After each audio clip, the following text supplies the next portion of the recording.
মুসলমান থেকে বলছি, যারা আপনারা মোহাম্মদকে নিজের জীবনের আদর্শ মনে করেন, 68 নম্বর সূরা 4 নম্বর আয়াত অনুসারে যারা তাকে মনে করেন যে সর্বকালের জন্য আদর্শ, সর্বকালের জন্য আদর্শ, তাদেরকে বলছি গোজামিল না দিয়ে আপনারা কি আসলে আপনাদের মহা উন্মাদ সেই আদর্শ মানুষটির জীবন সম্পর্কে খুব ভালো করে জানেন?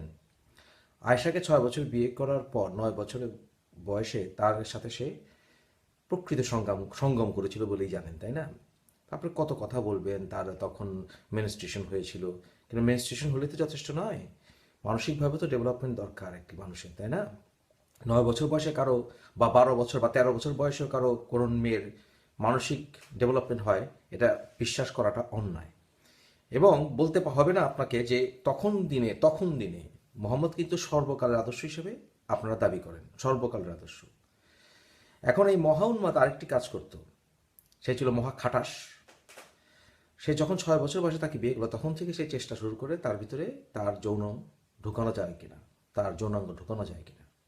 শুনতে খারাপ লাগলো, শুনতে হবে আপনাদেরকে, কারণ যে মানুষটিকে আপনারা সারা বিশ্বে প্রচার করছেন আদর্শ হিসাবে, আমাদের অধিকার আছে, আপনারা যদি প্রচার করার অধিকার থাকে মিথ্যা বানোয়াট নোংরা কাউকে সত্য বলে প্রকাশ করা, আমার অধিকার আছে তার বিরুদ্ধে সত্যটা প্রকাশ করে দেওয়া, তার বিরুদ্ধে সত্যটা প্রকাশ করে দেওয়া। এটা আমার অধিকার, আমাকে দিতেই হবে। আর আমি তো নিজেকে ভাই নবী বলে দাবি করি না, আমি ভালো মানুষ হওয়ার দরকার নেই। আপনার মানুষটিকে তো আপনি পারফেক্ট মানুষ হিসেবে প্রচার করছেন, শুধু শুনতে হবে। আয়েশাকে বিয়ে করার পরে সে তার যৌনাঙ্গটি আয়েশার থাইতে সে ঘষাঘষি করতো। থাই মানে বুঝেন তো, হ্যাঁ, এই যে পায়ের এই জায়গাটা ঘষাঘষি করতো। এবং তারপরে সেটাকে সেই তার সঙ্গে সে বাথটাবে নিয়ে, বাথটাবের মতো যে পানি যেখানে গোসল করে ওখানে নিয়ে তার সাথে খেলতো, তার সাথে টেপাটিপি করতো। বিশ্বাস হয় না? সবগুলোই হাদিসে আছে, একদম সহি হাদিসে। এবং এই ভিডিওটি নিচে, তারপর যদি মনে করেন আপনি বাঙালি কারো কাছে শুনবেন না, এগুলি শুনতে রাজি নাই, এই ভিডিওর নিচে লিঙ্ক দেওয়া আছে ইসলামী আলেমের, আরবি, শুনে নেবেন।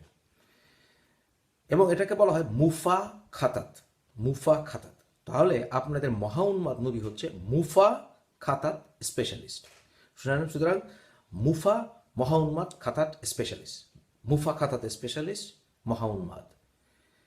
এরকম জঘন্য যার ক্যারেক্টার, তাকে আপনারা কিভাবে জীবন আদর্শ মানেন? কিভাবে মানেন?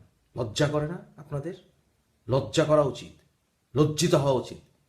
আপনার আপনার ঘরে 6 বছরের বাচ্চা নেই, 9 বছরের মেয়ে নেই, একটু ভেবে দেখুন তো আমার চাইতে বড় বয়সে লোকটি কি করেছিল তার সাথে। সর্বকালের আদর্শ হিসেবে নিজে দাবি করেছে, আসলে কথা বলতে গেলে তো হুমকি দামকি চাপাতির কোপ গালাগালি, তাই না? কারণ এছাড়া তো আপনাদের ধর্ম আপনারা টিকিয়ে রাখতে পারবেন না। সুতরাং মুফা খাতাত স্পেশালিস্ট মহা উন্মাদ মোহাম্মদ।